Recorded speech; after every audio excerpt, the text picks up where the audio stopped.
نه که فی برم من دغه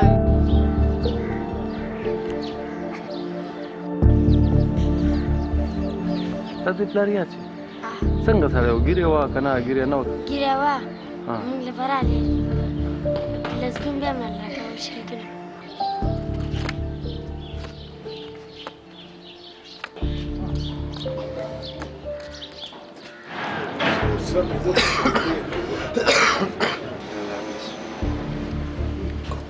بس دا مونږ چې چېرته دې ډوډو کې څه ګټه وي هغه 1500 مخکې تروړه وه هغه به کې لږه ګټه به کوي اوس 900 ته وتې ده که نه نو اوس کې بیخي ګټه نه وه